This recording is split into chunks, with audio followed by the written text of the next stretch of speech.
저주 1.0은 2009년 12월 8일에 만들어졌습니다. 참고로 이 소설이 나온 게 2010년입니다. 그 시절은 금융위기가 한창이던 시절이었고 온 사회가 불안에 가득 차 있었습니다. 사람들은 화풀이 대상이 필요했고 이를 해소하기 위해 에너지를 쏟아부었습니다. 그리고 저주 1.0은 그런 분위기 속에서 탄생한 수많은 혐오의 상징 중 하나였습니다. 저주를 개발한 사람은 18살에서 28살 사이의 대만 여자였지만 그 이상의 정보는 세상에 알려지지 않았습니다. 저주의 표적은 사비라는 이름의 20살 대학생이었습니다. 사비는 저주의 창조자와 연애를 했고 헤어졌습니다. 두 커플의 이별 과정에 대한 수천 가지의 가설이 있고 그중 하나쯤은 사실일지도 모르지만 아무튼 명확한 사실은 딱 하나뿐이었습니다. 사비와 이별한 여자는 사비에게 엄청난 증오를 품었고 때문에 저주 1.0을 개발하기로 결심했습니다. 여자는 뛰어난 프로그래머였고 그 결과 세상에서 가장 널리 퍼진 컴퓨터 바이러스가 완성되었습니다. 저주 1.0이 이렇게 큰 성공을 거둘 수 있는 건 두 가지 이유 때문이었습니다. 첫째, 저주는 감염된 컴퓨터에 그 어떤 피해도 입히지 않았기에 굳이 이걸 잡아서 없애려는 사람들이 별로 없었습니다. 이 저주는 특정 조건 하에서만 발동되었는데 그 확률이 10분의 1 정도 수준에 그나마도 한 번 발현되면 두 번 다시 재발하지 않았습니다. 그러니 저주가 발동했으면 굳이 다시 저주를 막기 위해 노력할 필요가 없었죠. 그리고 그 발동된 저주 역시 좀스럽게 그지없었습니다. 저주가 발동하면 컴퓨터 화면에는 나가 죽어라 사비라는 문구가 출력되었고 그 문구를 클릭하면 사비의 개인정보가 출력되었습니다. 사비에게는 유감스러운 일이지만 그렇게 치명적인 바이러스라 볼 순 없죠. 둘째, 이 바이러스는 컴퓨터의 운영체제를 모방하는 능력이 있었기에 일반적인 백신이 이 바이러스를 제거하려 시도했다가는 역으로 백신이 컴퓨터 시스템을 망가뜨린다는 위험이 있었습니다. 있어봐야 딱히 해롭지 않은데 없애려고 노력하면 컴퓨터를 망가뜨리게 되니 사람들은 곧 저주 1.0 제거하기를 포기하고 그냥 무시하기로 결정했습니다. 이미 사비의 신상은 다 털릴 대로 털린 뒤기도 하고요. 한편 저주가 탄생한 그 역사적인 날, SF 작가 류치시는 264번째로 대만을 방문하고 있었습니다. 류치시는 원래 대만을 그리 좋아하진 않았지만 그날은 좀 더 특별히 재수가 없었습니다. 류치시는 한 작은 가게에서 라이터를 구매한 뒤 얼어붙은 길을 걷다가 자빠져 엉덩이를 세게 다쳤고 그 탓에 기차역에서 라이터를 처리하는 것을 깜빡한 바람에 200위안의 벌금을 내고 말았죠. 이 작은 사건은 류치신으로 하여금 대만 전체를 싫어하게 만드는 계기가 되었습니다. 류치신이 대만을 싫어하는 것과 별개로 대만은 금융위기가 끝나고 엄청나게 번영하기 시작했습니다. 소설이 나오던 2010년에는 석유가 고갈된다는 설이 대세였고 때문에 이 소설도 그 시대적 배경에 따라 결국 세계의 석유가 고갈되고 말았습니다. 그리고 나서는 다시 석탄이 대세인 시대가 찾아왔고 막대한 양의 석탄이 매장되어 있던 대만은 곧 동아시아의 두바이와 같은 섬이 되었죠. 10년이 지난 2020년 언저리, 류치시는 타이완으로 397번째 출장기를 올랐습니다. 그리고 그곳에서 우연히 판다지아오라는 이름의 소설가와 만났습니다. 판은 SF로 시작했다가 현재는 여성을 대상으로 한 판타지로 장르를 변경한 인물로 여전히 남성향이 강한 하드 SF를 지향하는 류치신과는 정반대에 있는 인물이었죠. 간만에 말이 통하는 청년과 술을 마시며 작품 이야기를 하던 류치신은 자신이 구상하고 있는 위대한 대작에 대해 떠들었습니다. 우주의 문명과 죽음, 그리고 초기화되는 우주의 이야기를 담은 슈퍼 SF 대작이고 아마 제목은 3채쯤 될 예정이죠. 판은 류치신의 소설이 재미있겠다 생각해 협업을 제안했습니다. 같은 설정을 바탕으로 류치신은 남성향의 가장 진한 하드 SF를, 판은 여성향의 가장 소프트한 판타지 장르의 소설을 쓰면 어떻겠냐는 것이죠. 류치신과 판은 자신들의 인생 작품이 될 소설을 위해 곧 세상의 모든 것과 담을 쌓고 열정적인 창작을 시작했습니다. 한편 저주 1.0은 점점 구시대의 유물이 되어가고 있었습니다. 그도 그럴 게 운영체제가 업데이트되면서 점차 저주와 호환되지 않는 경우가 늘었거든요. 하지만 이 무렵 저주의 존재를 양지로 끌어올린 학문이 있으니 바로 IT 고고학이라는 개념의 탄생이었습니다. 현실의 고고학의 개념을 생각하면 IT는 너무나도 짧은 역사를 지녔지만 그만큼 압도적인 속도로 변화한다는 특징을 가지고 있었고 때문에 IT 고고학은 더 이상 현 운영체제에서 사용될 수 없는 고대 프로그램 같은 것을 파헤치며 분석하고 다루는 학문이 되었습니다. 그리고 그런 이들에게 이 저주 1.0이라는 물건은 꽤나 흥미로운 탐구의 대상이었죠. 사람들이 발견한 이 저주를 한 여자가 굳이 다시 살려내면서 저주는 2.0으로 업그레이드되어 다시 사람들 사이의 모습을 드러냈습니다. 그리고 저주 2.0이 모습을 드러낸 그날, 류치신과 판은 6년간 준비된 대작을 마침내 완성했습니다. 이날이 올 때까지 둘은 말 그대로 나무 뿌리까지 씹어먹었고 쓰레기통에 버려진 라면을 주워 나눠 먹으며 돈을 아꼈습니다. 그렇게 만들어진 류치신의 삼체 그리고 판의 노반타 멜리랜드는 두 작가의 인생의 역작이었고 둘은 바로 이 책을 팔아줄 출판사를 찾았지만 마땅한 출판사를 찾을 수 없었습니다. 결국 이들은 집과 연금을 포함한 자신의 모든 재산을 담보로 내 자비 출판을 했고 그 결과 삼체는 15권, 노반타 멜리랜드는 27권이 팔렸습니다. 그리고 둘의 불황자 생활이 시작되었습니다. 동아시아의 두바이가 된 대만이었기에 다행히 이들은 빌어먹으면서도 살아남을 수 있었습니다. 이들은 쓰레기통을 뒤지고 길거리에서 먹고 살며 매주 있는 SF 작가를 위한 주간 모임에나 참석하며 근근한 삶을 살았습니다. 이 무렵 SF는 역파 과학 소설이라는 아주 특이한 장르가 유행했는데 이는 과학의 발전이 오히려 역행하는 모습에서 경이와 불안감을 느끼는 장르로 류치신을 초대해준 출판사도 이 역파 붐에 호응하기 위해 BMW를 팔고 마차를 운영하는 등 뭔가 기괴한 유행이 일어나기 시작했죠. 하지만 이 유행이 이들 모두의 목숨을 구할 거라고는 누구도 생각지 못했습니다. 한편 저주 2.0은 계속해서 번성했고 한 여자가 우연히 이 저주의 코드를 열어보게 되었습니다. 이 여자 또한 저주 1.0의 창시자처럼 남자에게 부정적인 경험을 가졌고 그 때문에 그 남자를 너무 증오한 나머지 생각만 해도 이가 떨릴 정도였죠.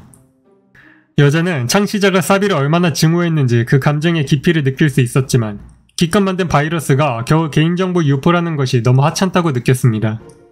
이 시점에서 세상은 대부분의 사물이 인터넷에 연결되어 있었고 손톱깎이가 칼슘 상태를, 병따기가 술의 상태를 분석해서 문자를 보내주는 등 엄청난 발전을 이뤄내고 있었죠.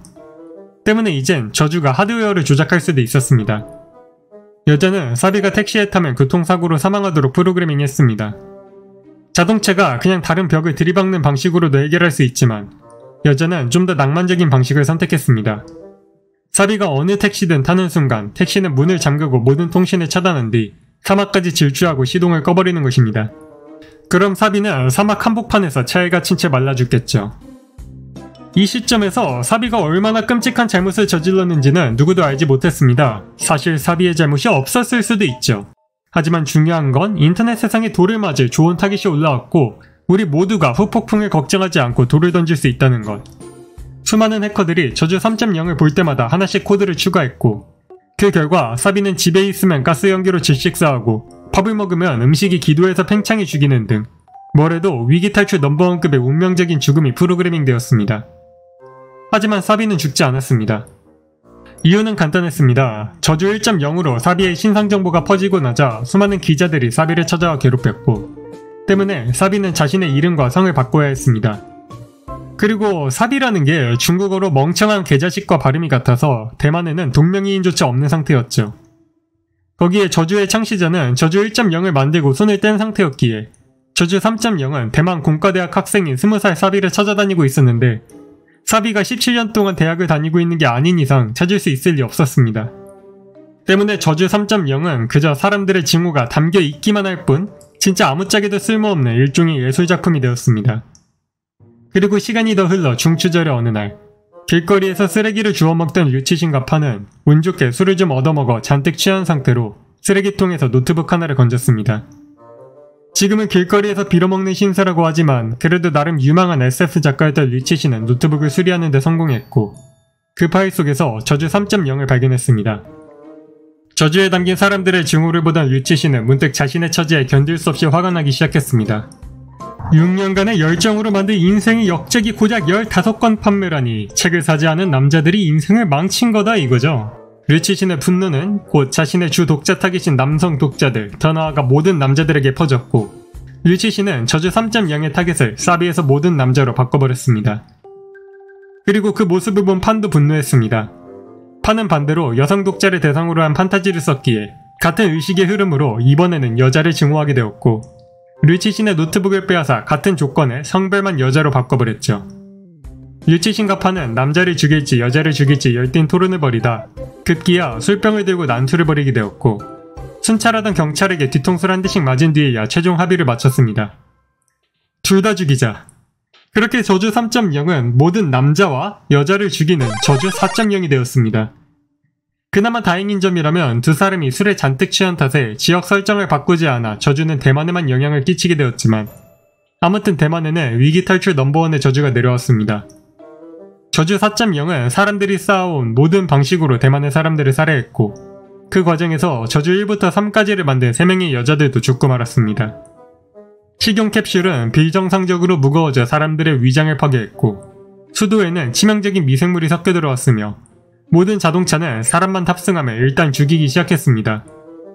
대만의 사람들은 무인 자동차가 주유소에 줄 서서 기름을 최대치까지 받은 뒤 바로 가장 가까운 건물에 전속력으로 꼬라박히는 모습을 봐야 했습니다. 정부는 비상사태를 선포하고 사람들이 집 밖으로 나오지 못하게 했고 그러자 저주는 집안에 유독가스를 피워 사람들을 몰살시켰습니다. 아이러니하게도 이 모든 문제에 막타를 놓은 류치신과 판은 살아남았습니다. 왜냐면 둘 다 거지라 기술과 가까울 일이 없었거든요. 류치신은 평소 파괴적인 SF를 많이 작성했지만 진짜 파괴가 눈앞에 오자 그런 SF를 썼던 순간에 후회할 정도로 충격에 빠졌습니다. 그리고 위기의 순간 SF 출판사의 편집자 둘이 말을 타고 나타나 류치신과 판을 구출했습니다. 역파 과학소설의 유행에 따라 자동차를 팔고 마차를 산 출판사들이 살아남아 작가들을 구하며 피난을 돕고 있었죠. 그렇게 아름다운 편집자들의 도움으로 목숨을 건진 류치신은 피난민들 사이에서 익숙한 얼굴을 발견했습니다. 바로 이 모든 저주 시리즈의 첫 번째 타겟이었던 사비가 살아있었습니다. 사비는 처음으로 자신의 신상이 털린 뒤로 인터넷과 기술에 큰 혐오감을 갖게 되었고 때문에 모든 기술과 담을 쌓고 살다 보니 목숨을 건질 수 있었던 것이죠. 편집자로 이루어진 기병대의 도움으로 피난을 이어간 류치신과 판 그리고 사비는 구조를 기다리기 위해 산에서 기다리며 불타는 도시를 내려다보았습니다.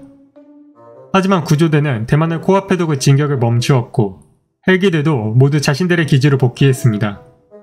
류치신과 판이 저주를 업그레이드했듯 누군가가 저주에 손을 대 저주 5.0이 완성되어버린 뒤였습니다.